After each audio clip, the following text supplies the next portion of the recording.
Morning. Happy Monday.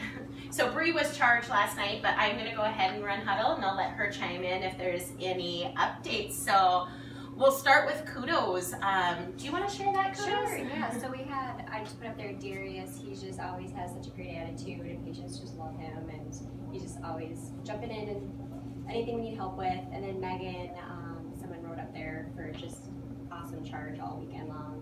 And then I also wrote up there just staff for having positive attitudes. There was a lot of floating this past week, so everyone's been really positive and understanding for that. So kudos to everybody.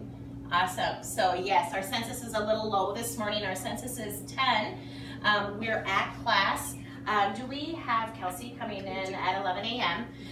To help with surgicals? We do have a total of 13 surgeries today, 5 to 6 discharges. No admittability right now because of all of those surgicals. So this is our week at a glance. The rest of the week, 5, 6, 7, 6. So today is definitely the busy day. Staffing overall this week, we're plus or over nurses. So if you want LOAs, go ahead and sign up for LOAs.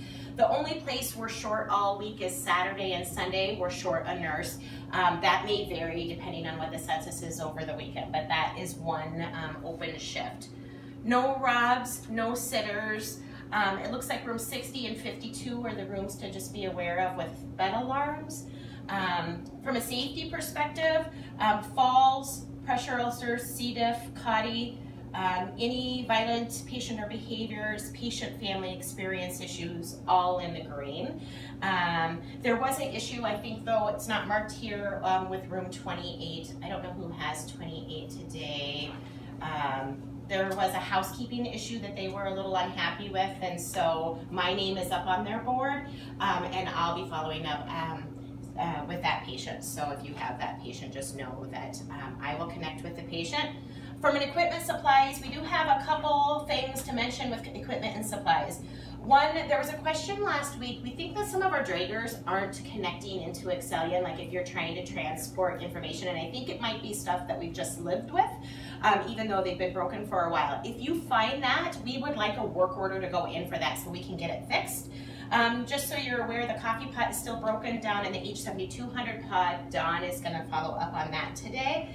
Last week there was a suggestion that staff would like one more cart for the unit.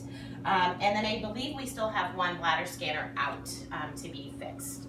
So we are short one bladder scanner. Anybody else have anything to add under any of these items? I know it's Monday, so it's kind of difficult to know. Okay, just remember if you have anything, you can come and add it to the board. Oh, I think Jamie. Oh, sorry, Jamie. At a later date, can we go over like how to set up for on our draggers to auto send? Yes, good suggestion, because I kind of thought that maybe a lot of people don't know how to utilize that aspect. So yes, we can look at that. Thank you. Anything else for equipment? Critical communication, just so you know, your second quarter MANDED has been released. Also, there was a shortage of foam. I think the supply, the last we had heard on Friday, is that supply is supposed to be back in stock today, but just so you know, I think they've had to go to like a large can and or a small can. They won't fit in our holders, so I'm not sure what you did on the weekend. Did you run into that? We didn't have an issue with it, but there is plenty. Okay. Sounds good. If you had to go to those larger, I think you would just have to set it on the handrail, like next to the room, instead of putting it in the holder, so it'd be near the room entrance. Listening post, anything that you guys have that you know patients would want us to know? I know it's Monday morning, so you'd be looking back probably at last week if you had anything. Just so you know, there was a question last week about sharps, how to dispose of sharps once a patient goes home. Patients were having those questions. Just so you know, one, you can get a sharps container from pharmacy if you get it ordered. Two, if you print out, if it's a patient going home on Lovenox, if you print out the Lovenox education on the AKN, it has all of the sharp disposal information. And three, we did put a little handout here, so if you need that, you can look there. Anything that you guys would want leaders to know? I still have up there, Rob brought up last week, the walkers for discharge. they're frequently a holdup for discharge, and then because we don't have any, we're going to the supply closet, which makes it short for the weekend. So I'm working with home oxygen and medical equipment on that one. It's just going to be a little bit of a longer process, but I'll provide an update as soon as I have it. Anything you want to know from leadership? Last week came up, and this is mostly evening shift, but there are a couple 12 hours here that this might affect. So the evening shift brought up that they were feeling a little bit of inconsistency with our nursing assistants, and they wondered what the plan was.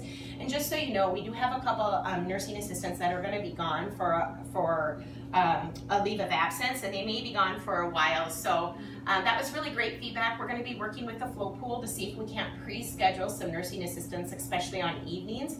And by pre-scheduling them, then we'll have a little bit more consistency. So that makes it a little smoother, hopefully, for the evening shift. Anybody else have anything to add to the listening post? I guess the last thing I'd like to point out, just as our discharge board, you can look over there for our AM and PM discharges today. As Dustin goes to rounds and gets updates, he'll notify you as normal if we have early discharges. Anything else? Great, guys. Have a good shift. Thanks.